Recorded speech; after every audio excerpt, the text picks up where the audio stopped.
Thank you. It is good to be among friends, and that's a good place to start. Otherwise, I'm going to be nervous as all heck. Yeah, no matter what you do, there's still that inner child, at least for me. And my inner child was extremely shy and stuttered a lot. And so I don't want to be nervous because I may stutter a lot. It's a pleasure to be here, for sure.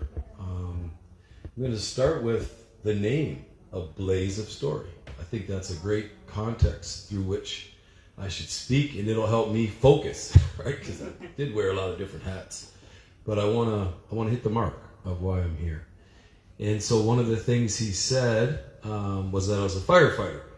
So when I hear blaze, it sounds a little different than probably how you hear blaze. Some of you might see just a little match. Some of you might see a campfire. When I see a blaze, you'd be heading out. And I'd want to go get my gear on and get to work. But in the context of leaving a story behind, I did ask TJ, what are some of the themes that you've been dealing with and what you'd like me to discuss? And it was about leaving something for the next generation. What's more noble than leaving a story, right, for other people to follow and live through and build upon? And so in that case, Blaze comes to me as trailblazers.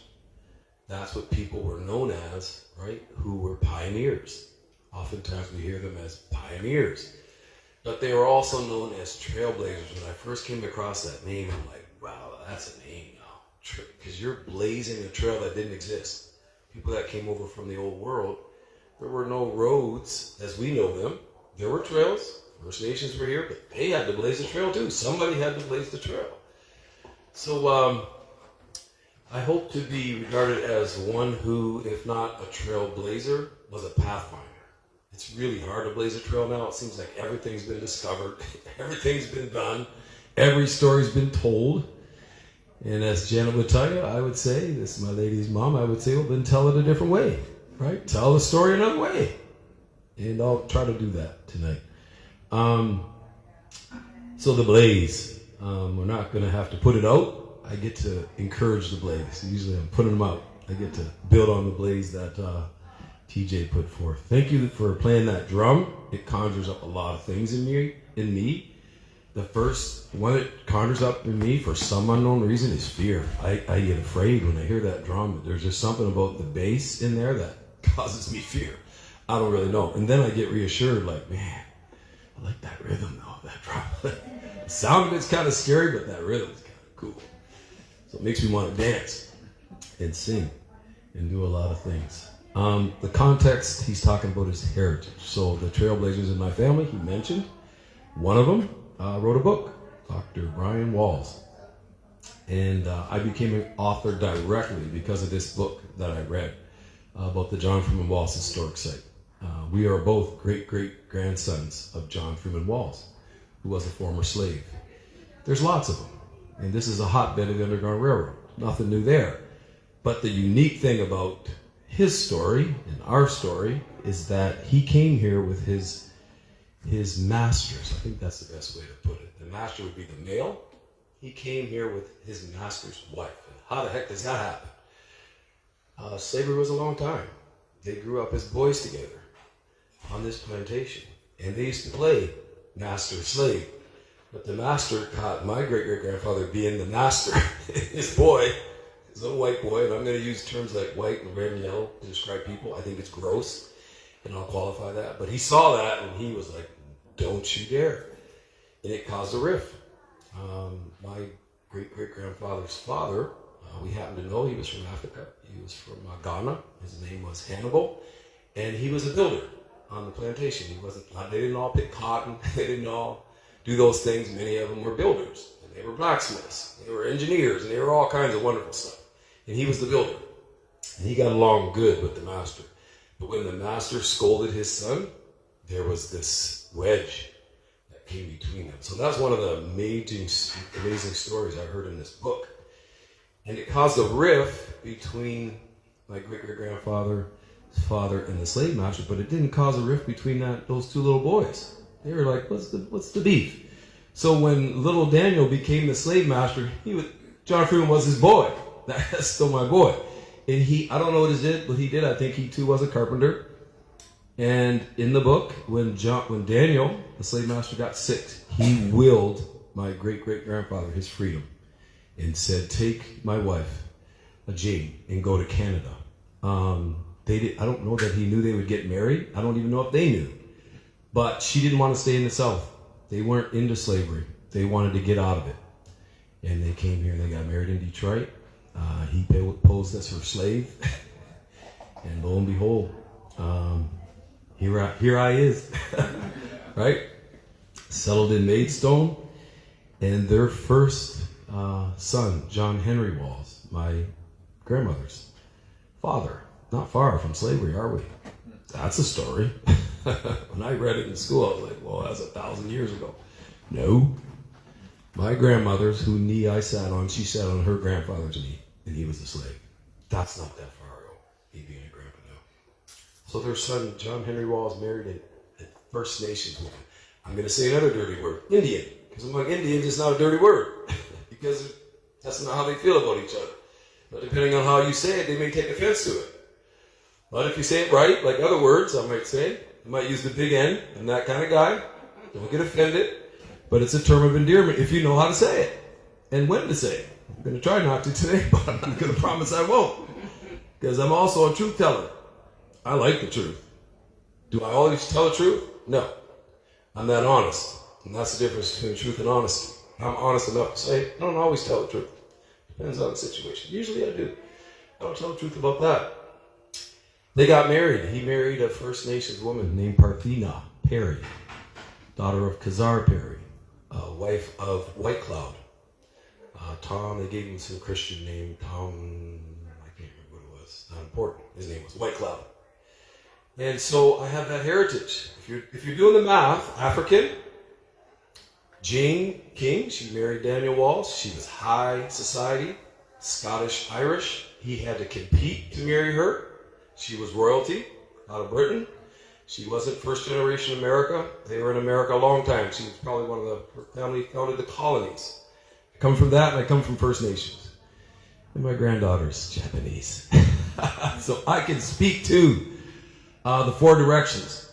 And I want to, before I go any further, qualify when I call someone by color. I actually know what it means beyond skin tone. Okay? So among the First Nations, you will know this well, my friend. The medicine wheel, it speaks of the four cardinal directions, north, south, east, and west.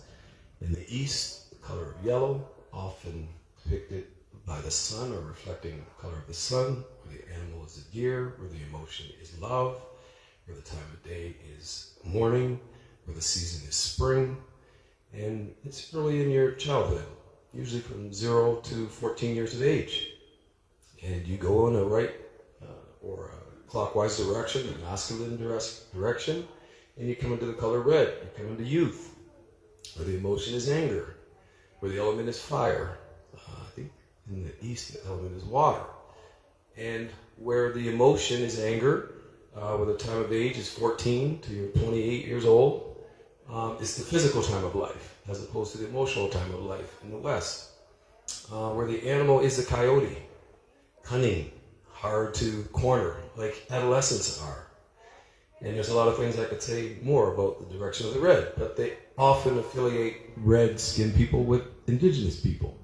Usually that's the southern hemisphere, but there's indigenous people everywhere.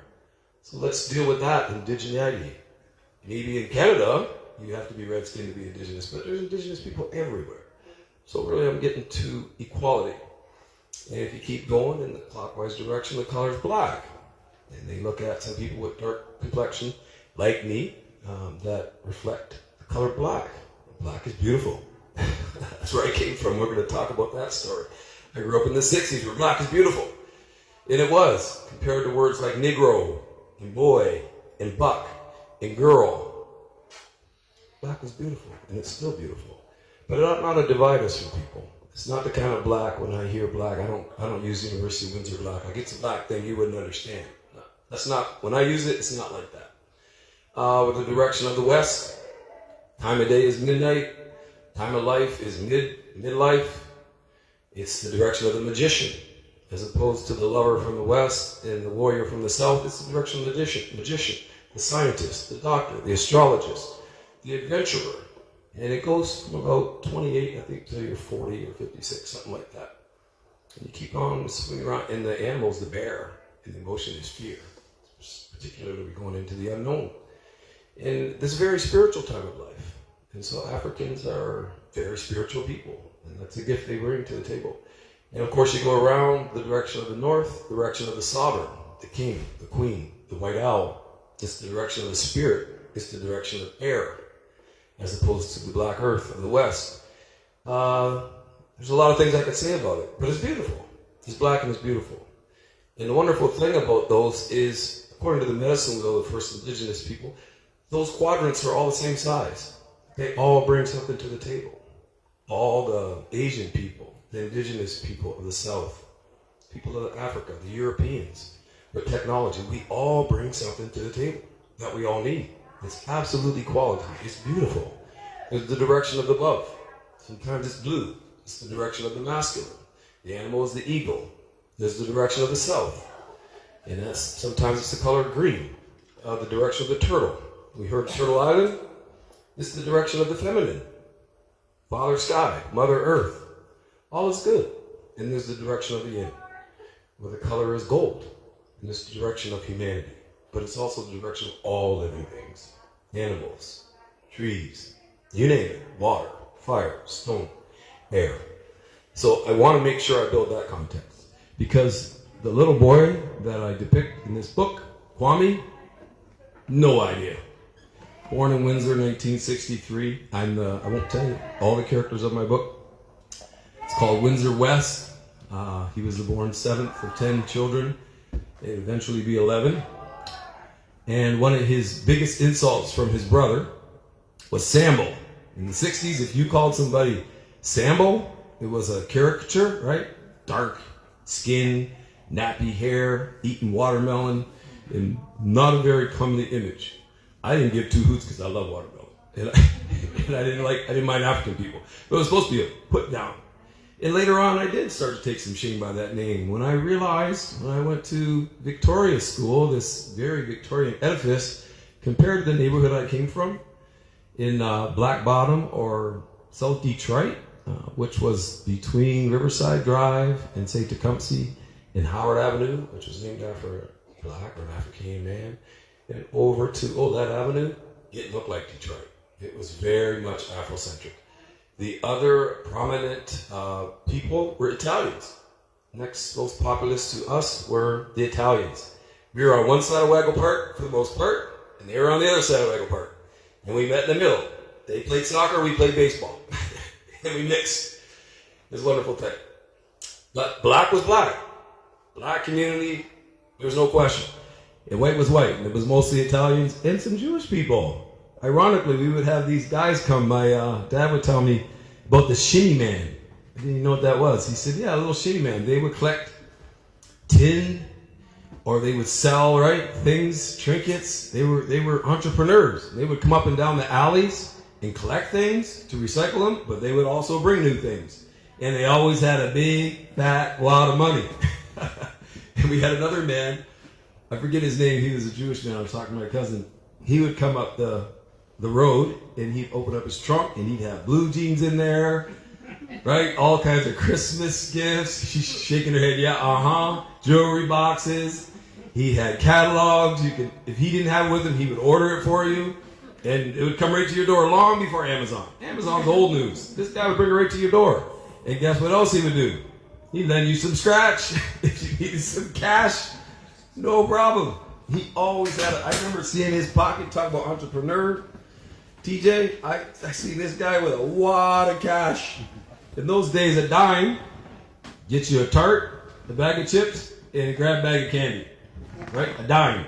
A quarter, you could buy the neighborhood of friends. Right? So that's the context of my book. Before I read some of it, you mentioned The Long Road. Thank you. What an inspiration. I read that book. I read this one of our ancestors in one night. Yeah, 24 hours. But I also read that book.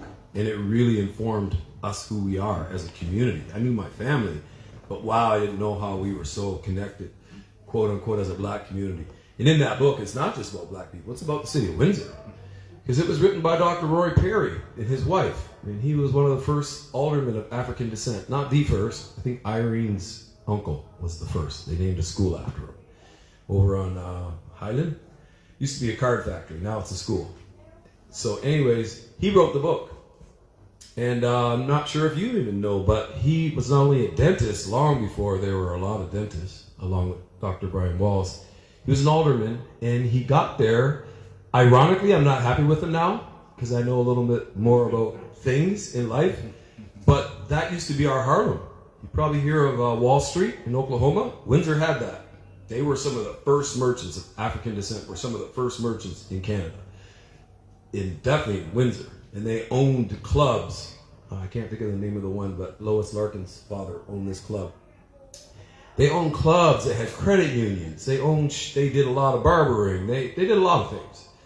And they owned homes, but they were starting to get decrepit. We were treated as equals when we fought with the British. Hopefully that's not new to anyone. The War of 1812, the Rebellion of 1837. We were there. You hear about Tecumseh, but you don't hear about Richard Pierpoint, Sergeant Richard Pierpoint, that wore the red coat. And he was out of Queen's Park and Queen's Bush, and he was one of many. You hear about Uncle Tom, right? But you don't hear that he was a platoon commander for a colored militia. And we fought alongside of them, and we beat the Americans. And we got land, lots of land, and we were business people. But what happens after 1812, 1837, immigration opens up. And now you're not just trying to keep Canada from manifest destiny of the U.S., you're trying to settle Canada. You're trying to settle this vast land. So just like they were promised 40 acres and a mule down in the States, we were promised land. And some did get it. My family was one of those, the Taylors. You mentioned the Taylors.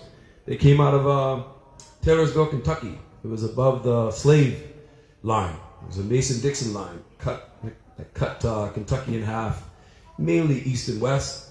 And they lived above that. So they were out of slavery long before most people were out of slavery. So they came here as business people.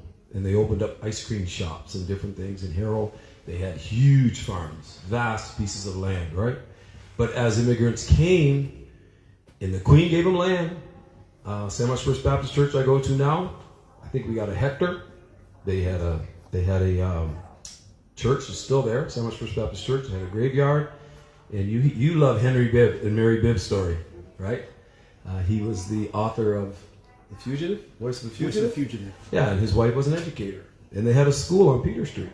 And Charlotte Watkins, beloved Charlotte Watkins, told me where it was. They owned a lot of land down there.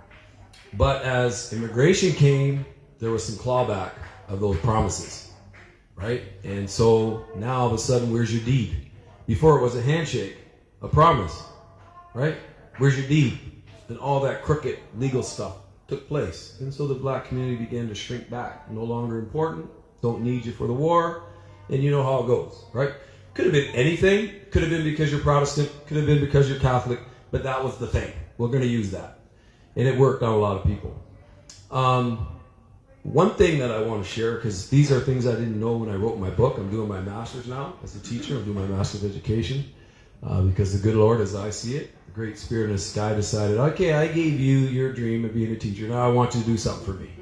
You're going to be a principal. And there's not a school in Windsor for regular old Protestants. You got Catholic schools, you got French schools, you got Arabic schools. Again, going on bias, no Protestant school. So I'm learning some stuff, doing my master's. And one of the things that I'm learning that really blew me away, after we left McDougall Street where I grew up, and I'll get into that, across from Wago Park, we moved to Amherstburg, historic Amherstburg, right? Fort Malden, the center here, the military center of, what they used to call this, Wessex. It was some name like that, the Western region.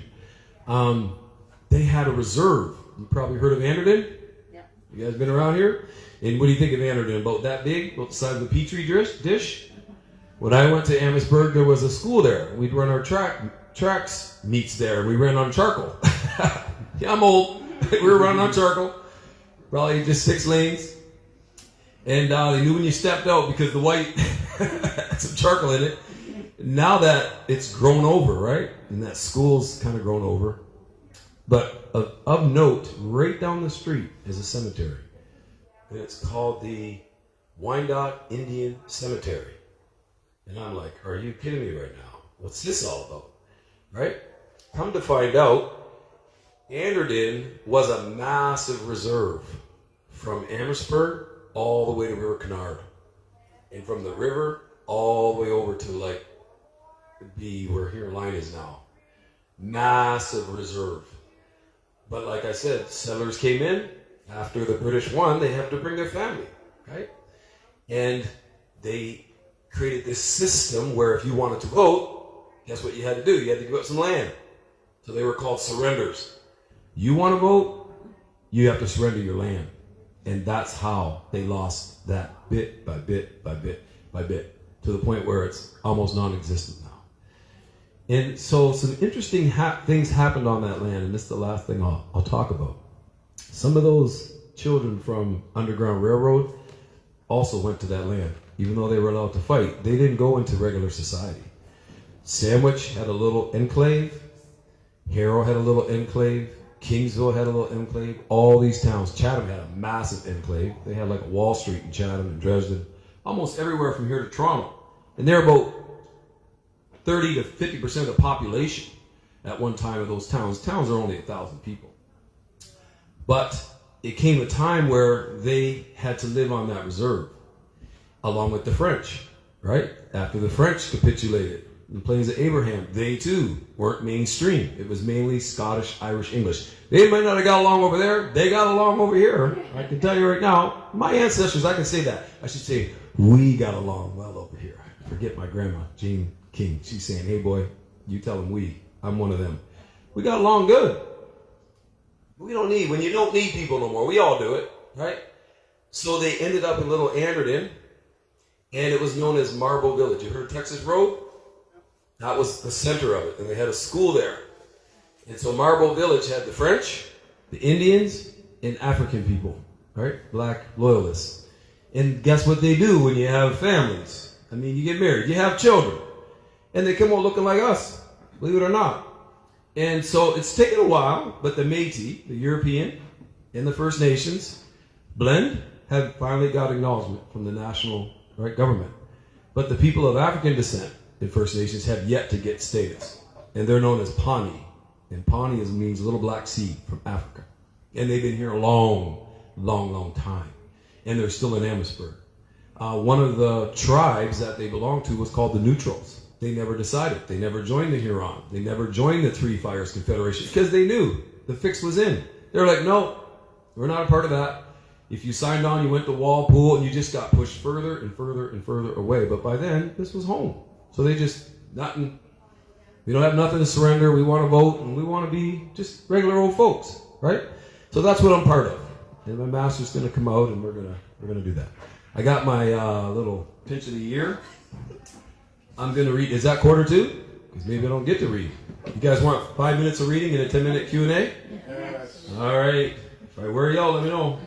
I'm humble, among other things. So here's a little story about Waggle Park. The chapters of the book, by the way, available on Amazon.ca.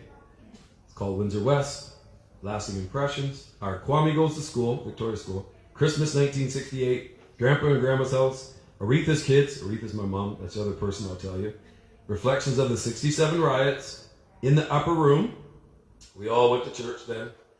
Waggle Park, Boozy's Corner, anybody else know about Boozy's store here? That's probably one you don't know about. That's an interesting chapter. Emancipation, y'all heard of Emancipation?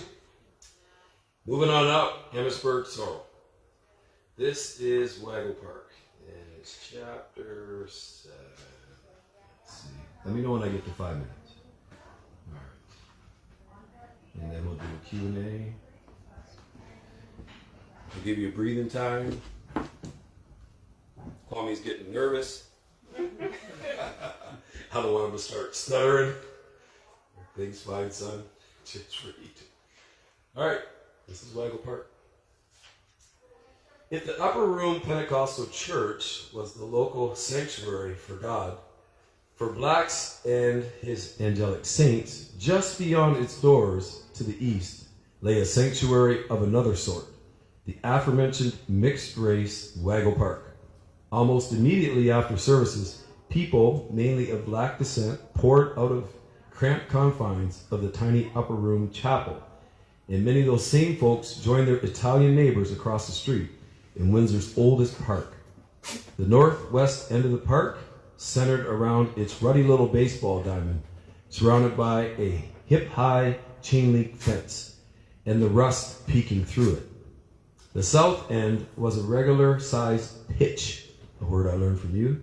We called it the soccer park, with bleachers on both sides and officials in an officials booth, surrounded by a sturdy wooden 6-foot privacy fence, painted hunter green.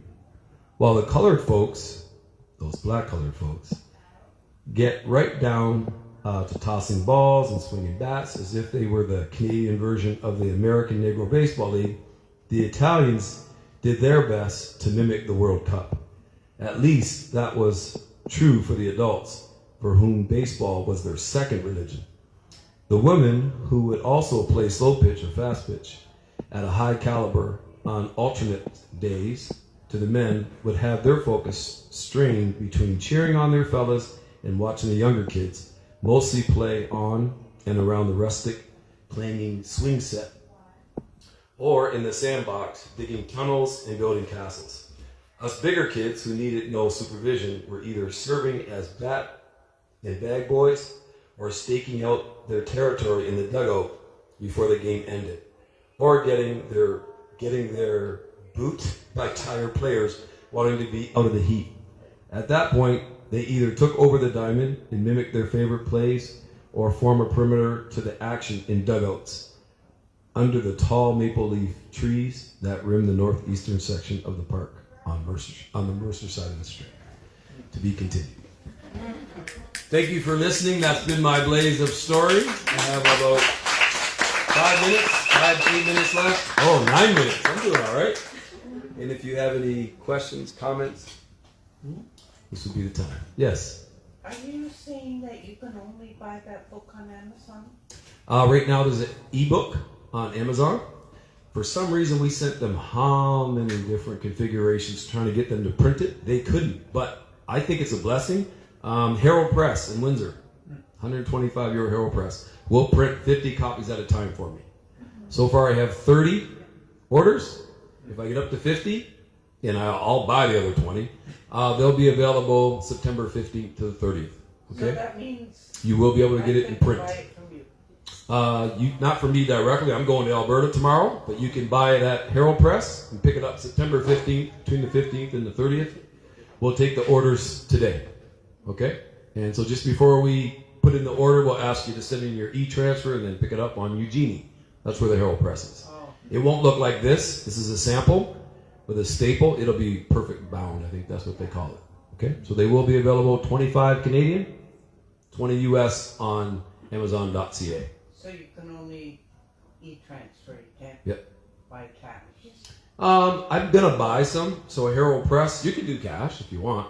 Herald Press will actually store them. When I print 50, maybe like I'll purchase 20 of my own. If you want to walk in and pay cash, that's fine. Just leave us with your number, email, address, or something like that so we can contact you. Okay, so you have to wait 2 weeks. Any other questions, comments? Yes. Mr. Samuels, nice to see you and your lovely wife, Brenda. Yes, Kimmy, I'm glad I'm here. Uh-huh. And I want to thank you for your work Thank you, and brother. your dedication to your message.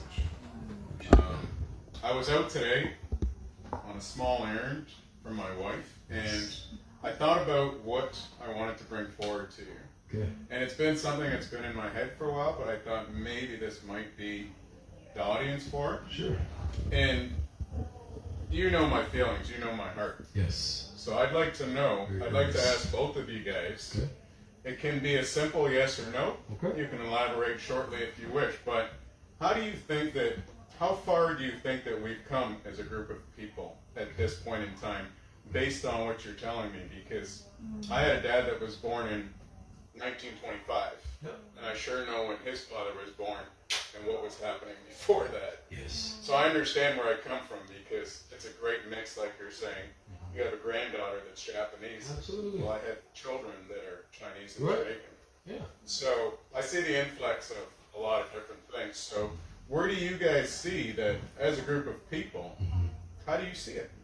Okay, two ways that I'm hearing it. As African Black people or as Windsorites. I can answer it both ways. Depending on how you I would want. say let's go Canada and let's not stop in Windsor. Okay. Yeah. You want to take it first, DJ, or you want me to take it first? I'll be really, really quick. Sure. I don't want to take too much microphone. I think we've come tremendously far, and I base that on the idea because I don't know for sure, but I don't imagine that my great grandmother when she came to New York from Bermuda, then got married in Detroit, moved into the McDougal Street corridor. I don't think her wildest imagination wouldn't have manifested this moment right here. This audience that's right here, her great grandson having a storyteller. Like, why would anybody have a storyteller studio?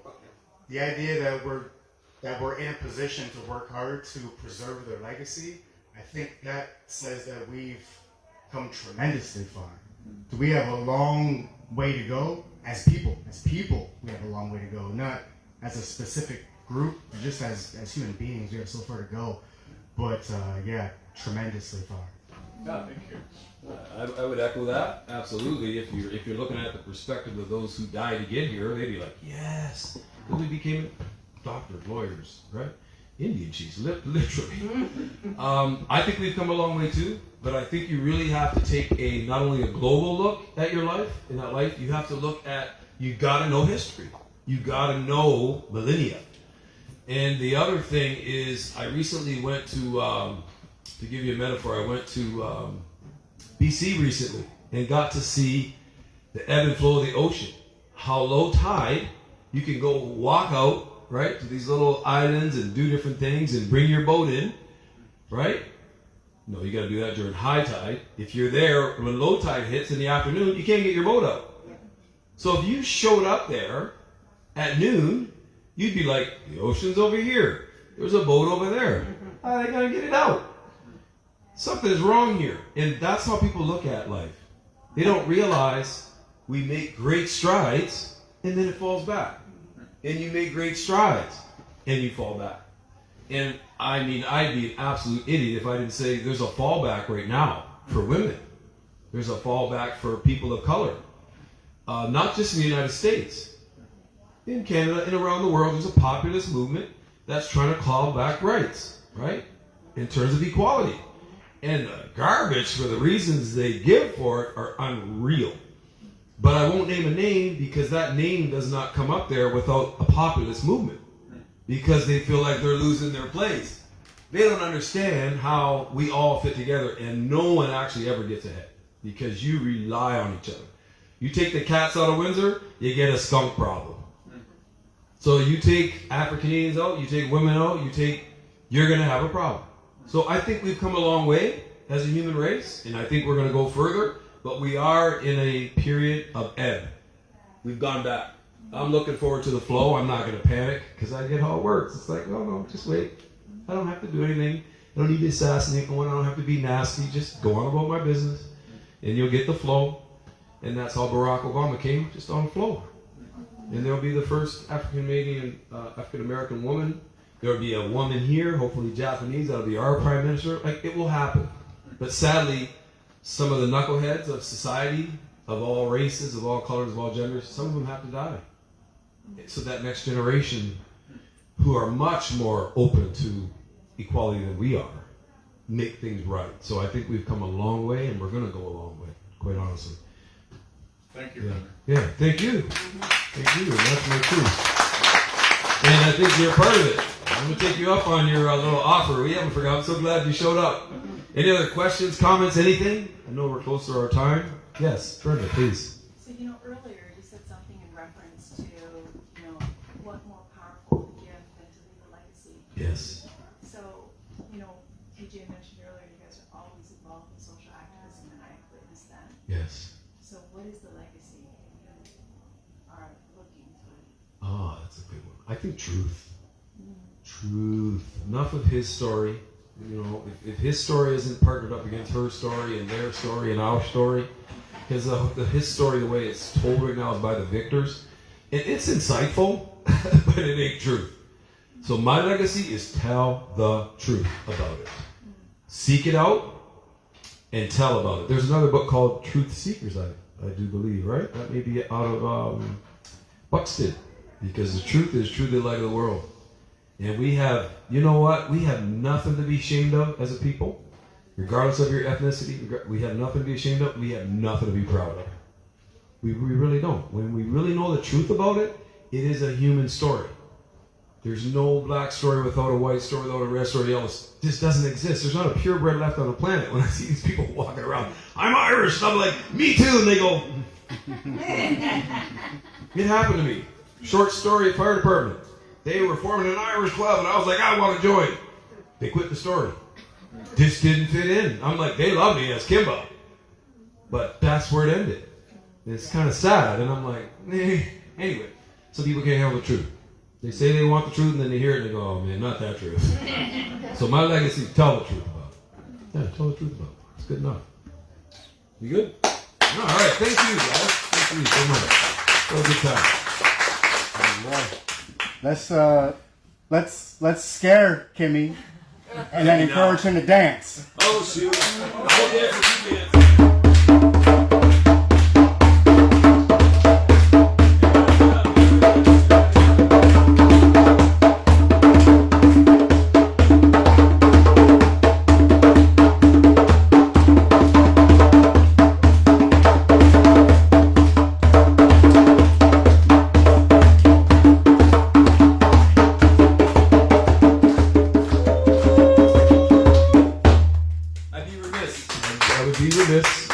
I would have not published this book were it not for my beautiful lady friend here, Linda Janet Lord, and that is her mother right there. And we just got back from Italy, and what a time we had.